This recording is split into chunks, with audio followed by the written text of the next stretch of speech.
Now, before you think this is just going to be another classic bro transformation video, I want to show you a photo.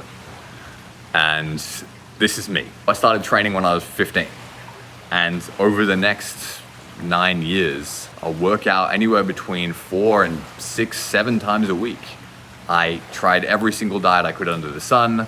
I tracked my calories and I, devoured extra YouTube videos and, tutorials on how to do the exercise form properly and how to structure your training program. And as you see here, you can't tell I've ever stepped foot in the gym.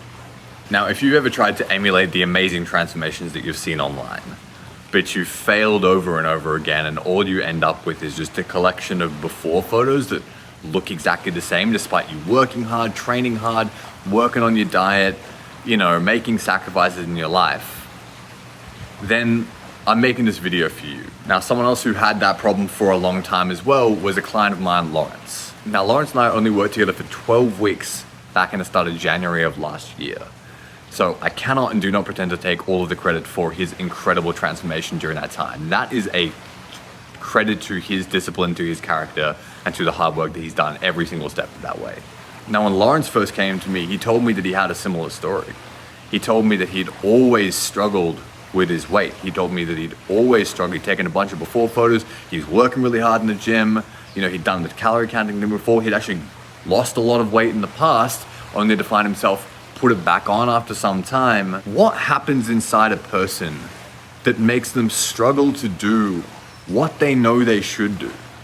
He and I both had all of the information at our fingertips. We were doing exactly the things that we knew we needed to be doing. And yet, somehow, there was still this sabotage mechanism. There was still this invisible ceiling over our head that would only make us be able to achieve a certain percentage of the vision that we saw was possible inside of ourselves and saw other people achieving. What happens inside people that makes them struggle with that? And more interestingly, why does that click happen?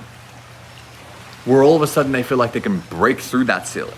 And most importantly, how can you make that click happen for yourself? When Lawrence and I were working together in the beginning of last year, during the 12 weeks we worked together, in that time, he actually didn't lose very much weight.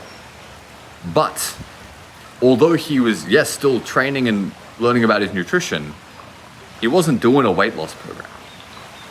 Because underneath, the reason that he couldn't lose the weight was the same reason that I couldn't build muscle. And it's not because we didn't know how. The real problem lies deeper in something that I've come to call the shadow ceiling. And over the course of this video, I'm going to tell you what that is, how to spot it, and how to break through it. Your shadow ceiling is the homeostatic mechanism of your subconscious mind. It helps you survive by keeping you the same. So just like a thermostat inside your house, when the house gets too warm, cooling kicks in. Same thing in our body. When we're training and our body gets too warm, then we release sweat to cool ourselves down. So whenever it deviates from that kind of safe or comfortable norm, then, goes too low, goes too high, then our body will do something and kick in some kind of mechanism in order to bring us back to that safe equilibrium. Now, the key is exactly the same thing happens, but in your subconscious. So Dr. Gay Hendricks is a psychologist from Stanford who calls this phenomena in his book, the upper limit problem. And he describes how you've been forming beliefs about yourself, about the people around you, about the world, about how the world works, since before you could talk, right?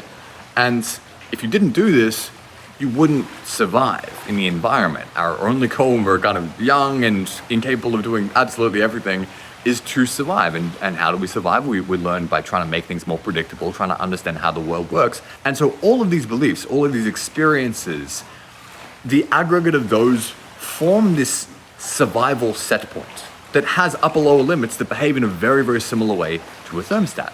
So imagine if you're used to a certain quality of life, and then you get some huge car bill, you get in a car crash, and you're like, shit, I gotta find money for my excess.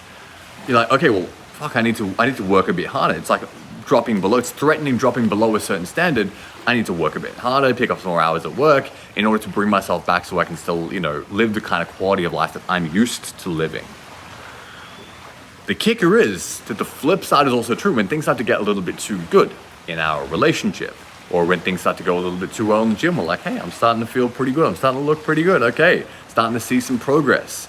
Then something kicks in, emotional eating, we get sick inexplicably, or we lose motivation to go to the gym, or we want to change the program. That was a massive one for me. I'd be like, okay, things are going well. I must need to add more. I must need to change this. I must need to do this different exercise of the bicep curl with this to hit my brachioradialis. It's like, bro, it was just self-sabotaging behavior. This is because going above that set point is just as much a threat to your survival as going below it. Growth is new. New is unpredictable, and unpredictable is unsafe in terms of survival standards. This upper limit problem, as Dr. Hendricks calls it, is the mechanism behind why when we set big goals for ourselves, a couple of weeks in after that initial motivation kind of burns out, we're left dealing with procrastination again. Now, the book The Big Leap provides some great defensive ways to move through, let's say, fear or worry. And I highly recommend it. Again, if this upper limit thing resonates with you, read the book, try the exercises that are in there, and if they work for you, then fucking amazing. But sometimes they don't. When I found a Forbes article that summed up Big Leap, here's what it says. The solution? Take it slow and unravel limiting beliefs each time you come across them.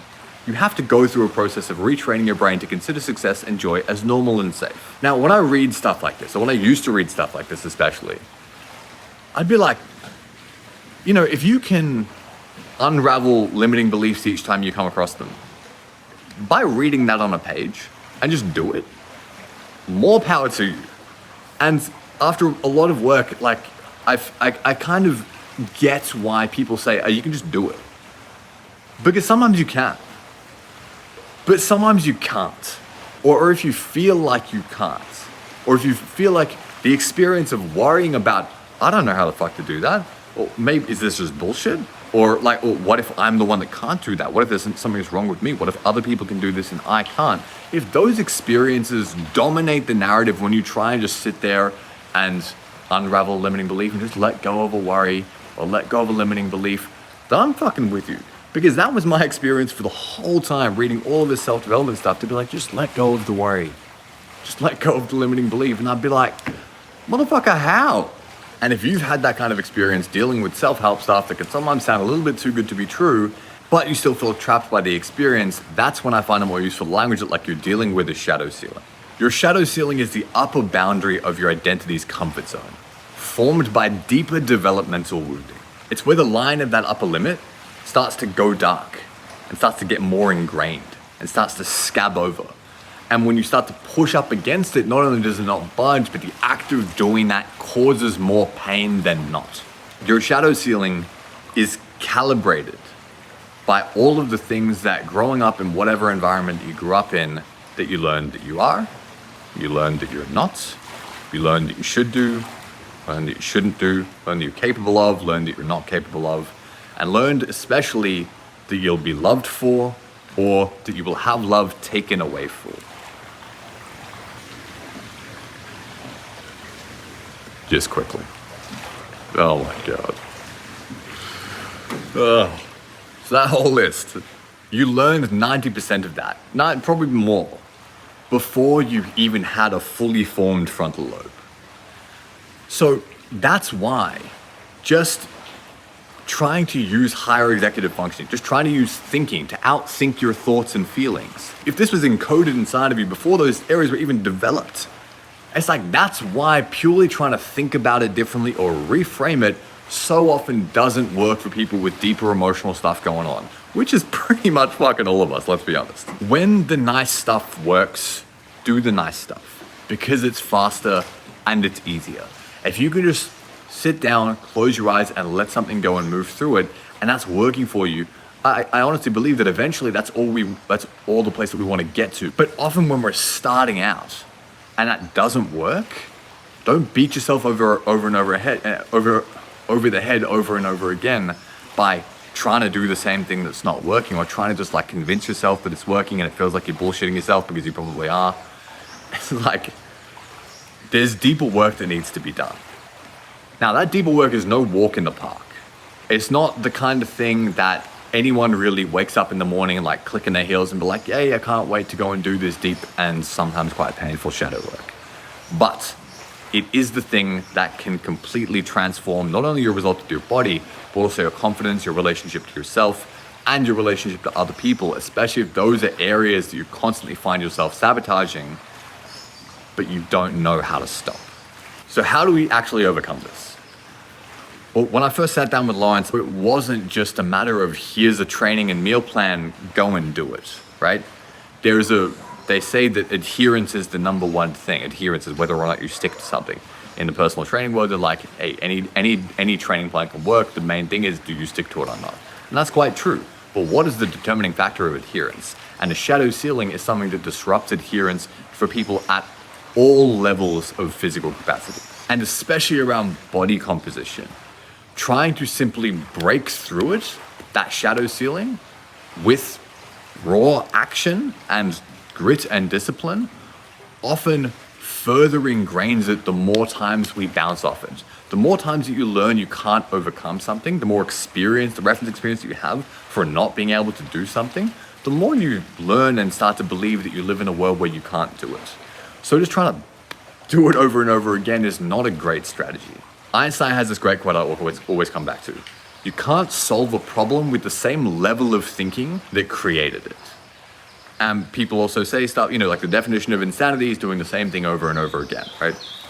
People pay lip service to these ideas, and yet when it comes down to our own behavior, so many of us struggle to see with that perspective that we are indeed doing the same thing over and over and over without getting any different results. This is where something called parts work changed everything for me. Parts work is an umbrella term that refers to all of the different ways that we can interact with and interface with the different aspects or parts of our subconscious.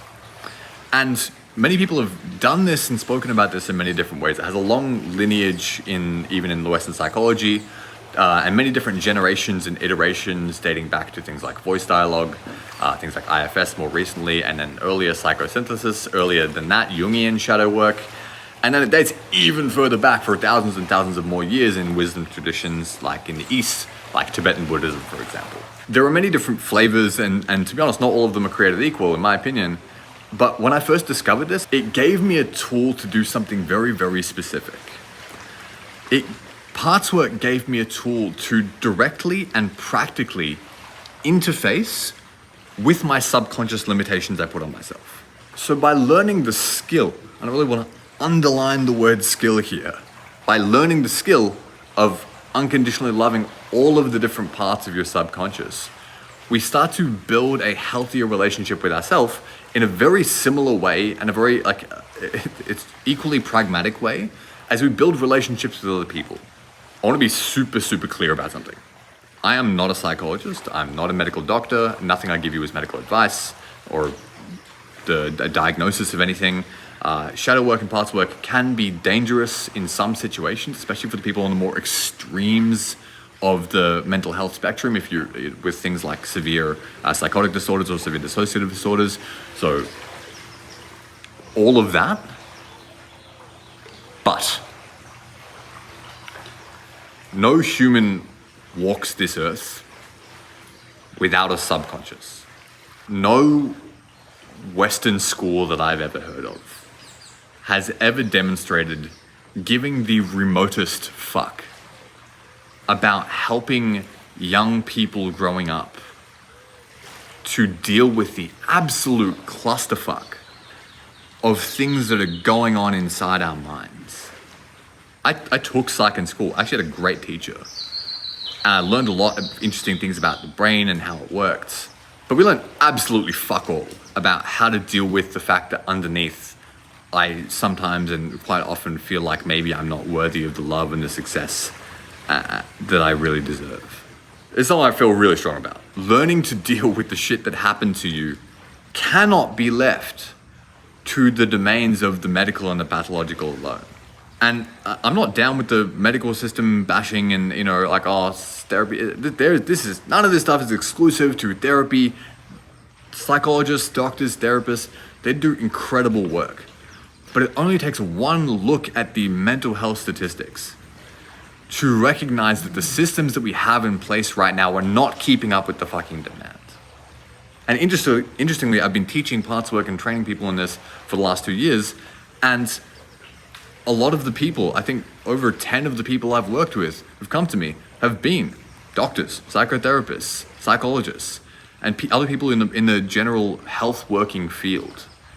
There is no one who does not have to deal with this stuff inside of themselves. And for that reason, it's so crucial that, for me at least, that the style of parts work that I learn and now teach and now work with people and work with guys just like Lawrence, is that it's eventually a thing that you can do by yourself with yourself. Eventually, you can do it when there's no one else there. It's not that you never need anybody ever again. It's not that it's exclusive to any other modality. It's just that it means that you won't be ever stuck waiting for your appointment next month with no tools and nothing to fall back on. When I learned this method, I learned one thing that changed my life forever, and downstream of that, my results with my body, relationships, business, and everything else. And it's this. Learning to deal with the demons in your mind is a skill.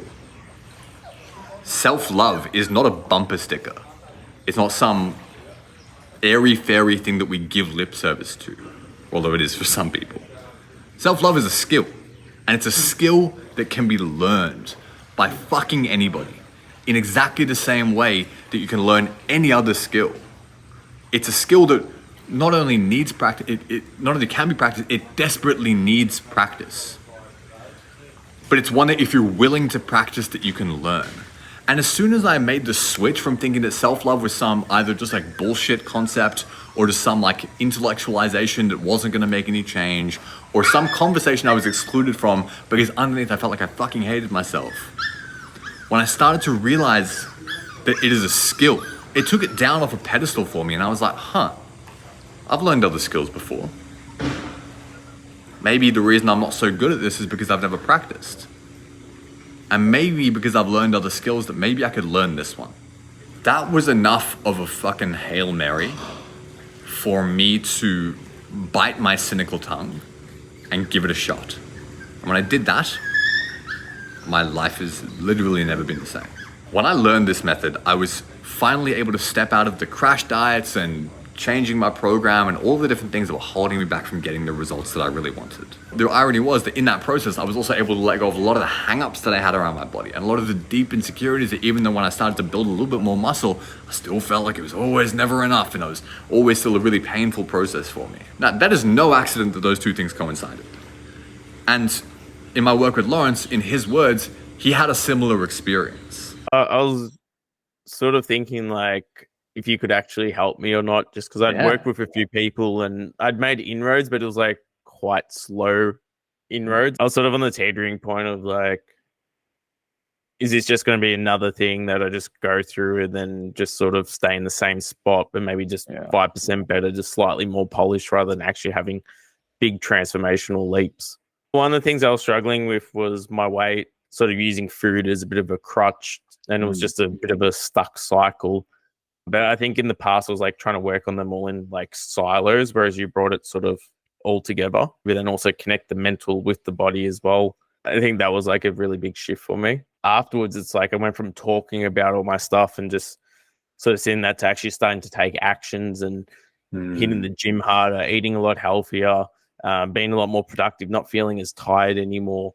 And those things just all sort of just gradually built momentum afterwards, as much as like at the time it was sort of a little bit painful and just I was like, oh, when's the results going to come? When's the results going to come? And I remember you saying like, yeah, it's just a different part of me that just needs to be loved and nourished around that. And then, just went into action mode afterwards. And it's just really completely changed my whole entire life. I actually have the ability to put myself first. And by putting myself first, I'm actually able to then help more and more people. I sort of have a different respect for my whole entire body. I've lost quite a bit of weight. I've been training really, really well in the gym, and I'm just finding that all builds on itself, and then that's led to me having more energy. I don't know. I felt like I was in the shadows, or like there's this fog that was constantly over me. And now it's like I've come out of that. It's like something's just lifted. It's a bit like hard to explain, but everything's just feels so much more positive. Like I feel a lot more positive. I feel a lot more happy. And like I'm not as affected by other people's negativity. And it's reflected even around like with the people around me. So even like I remember my dad was saying to me, he's like, "Oh, I've noticed, in the last however long, a completely different sort of energy and tact to you." And he's like, "I've actually learned from you not to like let things affect me as much and take it so seriously, and then just sort of take a step back and just relax into it," type thing. I was like, "Oh, that's really cool." Like I wouldn't have thought, like, because it's like my dad is like my mentor as well. But he's like, I've sort of done all this work and that, and now he's starting to like learn from me. I was like, "Oh, that's pretty cool." My belief is that to get results that last, you must align the physical and the mental, the external and the internal. To make that more practical, what I mean is simply this.